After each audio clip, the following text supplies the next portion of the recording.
ನಮಸ್ಕಾರ, ಈ ನಿಮ್ಮ ಶುಕ್ರದಶೆ ನ್ಯೂಸ್ಗೆ ಸ್ವಾಗತ. ಜಗಳೂರು ಪಟ್ಟಣದಲ್ಲಿ ಅಪ್ಪರ್ ಭದ್ರಾ ನೀರಾವರಿ ಹೋರಾಟ ಸಮಿತಿ ಕರೆ ನೀಡಿದ್ದ ಸ್ವಯಂ ಘೋಷಿತ ಬಂದ್ ಯಶಸ್ವಿಯಾಗಿ ಜರುಗಿತು. ಬೆಳಿಗ್ಗೆ 6ರಿಂದ ಸಂಜೆ 5ರ ತನಕ ಯಾವುದೇ ರಸ್ತೆಗಿಳಿಯದ ವಾಹನಗಳು, ಬಿಕೋ ಎನ್ನುತ್ತಿರುವ ರಸ್ತೆಗಳು ಕಂಡು ಜನ ಯಶಸ್ವಿ ಬಂದ್ಗೆ ಸಾಕ್ಷಿಯಾಗಿದೆ ಎಂದು ಸಾರ್ವಜನಿಕರು ಮತ್ತು ಹೋರಾಟಗಾರರಲ್ಲಿ ಆಶಾಭಾವನೆ ವ್ಯಕ್ತವಾಗಿತ್ತು. ಜಗಳೂರಿನ ಪ್ರಮುಖ ಯೋಜನೆಗಳಾದ ಅಪ್ಪರ್ ಭದ್ರಾ ನೀರಾವರಿ, 57 ಕೆರೆ ತುಂಬಿಸುವ ಯೋಜನೆ ಕಾಮಗಾರಿಗಳು ಮಂದಗತಿಯಲ್ಲಿ ಸಾಗುತ್ತಿವೆ. ಚುರುಕುಗೊಂಡು ಜಗಳೂರಿಗೆ ಸಮಗ್ರ ನೀರಾವರಿಯಾಗುವಂತೆ ಬೆಳಿಗ್ಗೆ 5ರಿಂದ ಸಂಜೆ 5ರವರೆಗೆ ಯಶಸ್ವಿ ಬಂದ್ಗೆ ಸಾಕ್ಷಿಯಾಗಿತ್ತು.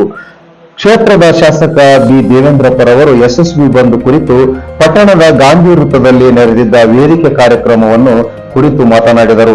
ಅಪ್ಪರ್ ಭದ್ರಾ ನೀರಾವರಿ 57 ಕೆರೆ ತುಂಬಿಸುವ ಕಾಮಗಾರಿಗಳು ವಿಳಂಬ ನೀತಿ ಧೋರಣೆ ನಾನು ಸಹಿಸುವುದಿಲ್ಲ. ರಾಜ್ಯದ ಮುಖ್ಯಮಂತ್ರಿಗಳ ಬಳಿ ಸರ್ವಪಕ್ಷ ನಿಯೋಗ ಕರೆದುಕೊಂಡು ಹೋಗಿ ತಾರ್ಕಿಕ ಅಂತ್ಯ ಕಾಣಿಸುವೆ ಎಂದು ಹೋರಾಟಗಾರರಿಗೆ ಬೆಂಬಲ ವ್ಯಕ್ತಪಡಿಸಿ ಆಶಾಭಾವನೆ ವಿಶ್ವಾಸವನ್ನು ವ್ಯಕ್ತಪಡಿಸಿದರು. ಈ ಸಂದರ್ಭದಲ್ಲಿ ನೀರಾವರಿ ಹೋರಾಟ ಸಮಿತಿ ಕಾರ್ಯದರ್ಶಿ ವಕೀಲರಾದ ಆರ್ ಓಬಳೇಶ್, ಮುಖಂಡ ಯಾದವ್ ರೆಡ್ಡಿ, ಹಿರಿಯ ಪತ್ರಕರ್ತರಾದ ದೊಣ್ಣಳ್ಳಿ ಗುರುಮೂರ್ತಿ, ರೈತ ಸಂಘದ ಉಜ್ಜಿನಗೌಡರು ಸೇರಿದಂತೆ ವಿವಿಧ ಪ್ರಗತಿಪರ ಸಂಘಟನೆಗಳು, ರೈತರು, ದಲಿತ ಪರ, ಕನ್ನಡ ಪರ ಚಳವಳಿ ಹೋರಾಟಗಾರರು, ವಿವಿಧ ಸಾಮಾನ್ಯ ರೈತರು ಸೇರಿದಂತೆ ಮುಂತಾದವರು ಹಾಜರಿದ್ದರು. ಈಗಾಗಲೇ 20% ಮಾತ್ರ ಕೆಲಸ ಆಗಿದೆ. ಬೇರೆ ತಾಲೂಕಿಗೆ ಕಂಪೇರ್ ಮಾಡಿದರೆ ಬಹಳ ಹಿಂದುಳಿದಿದೆ, ಮಂದಗತಿಯಲ್ಲಿದೆ. ಇದಕ್ಕೆ ಅನುದಾನ ರಾಜ್ಯ ಸರ್ಕಾರದಿಂದ 130 ಕೋಟಿ ಮಾತ್ರ ಹಣ ಬಿಡುಗಡೆಯಾಗಿದೆ. ಆದರೆ ಕೆಲಸ ಮಾತ್ರ 200 ಕೋಟಿಗಿಂತ ಹೆಚ್ಚಿನ ಕೆಲಸ ಆಗಿದೆ. ಆದರೆ ಕೇವಲ ನಡೆದಿರೋದು 20% ಮಾತ್ರ. ಆದರೆ ಅನೇಕ ಕಾರಣಗಳು ವಿಳಂಬಕ್ಕೆ ಇದಾವೆ. ಅದನ್ನ ನಿಮ್ಮನ್ನೆಲ್ಲರನ್ನ ಕೂರಿಸಿ ಮಾಧ್ಯಮದ ಕೂರಿಸ್ಕೊಂಡು ನಾಳೆ ನನಗೆ ಅವಕಾಶ ಕೊಟ್ಟರೆ ನಾನೇ ಸುದ್ದಿಗೋಷ್ಠಿಯ ಮುಖಾಂತರ ನಿಮಗೆಲ್ಲ ಕೊಡ್ತೀನಿ.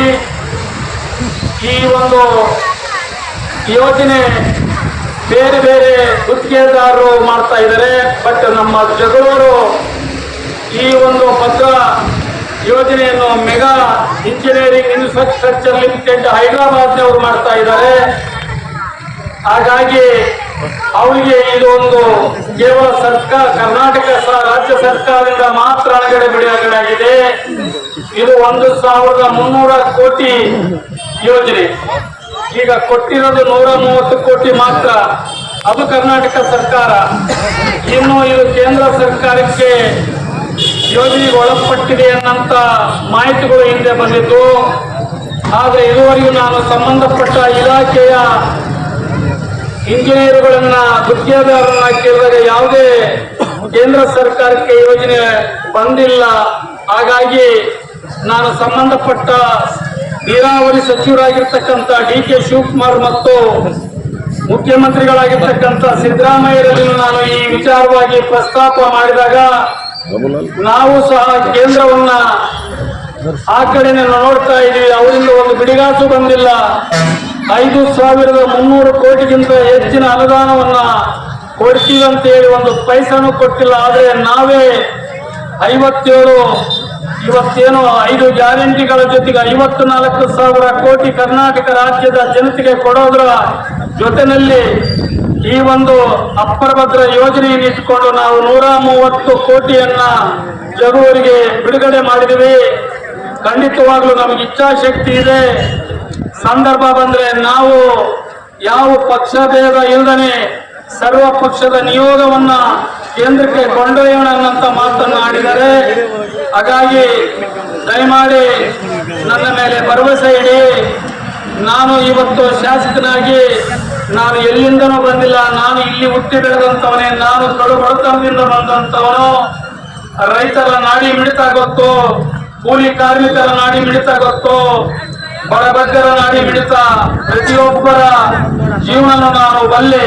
ಹಾಗಾಗಿ ನಾಳೆ ನಾನು ಪತ್ರಿಕಾಗೋಷ್ಠಿ ಮುಖೇನ ಸವಿಸ್ತಾರವಾಗಿರ್ತಕ್ಕಂಥ ಮಾಹಿತಿಯನ್ನು ನಾನು ಅವರ ಮುಖಾಂತರ ಕೊಡಕ್ಕೆ ಬಯಸಿ ಹೆಚ್ಚಿಗೆ ನಾನು ಈ ಸಂದರ್ಭದಲ್ಲಿ ಮಾತನಾಡಕ್ಕೆ ಹೋಗಲ್ಲ.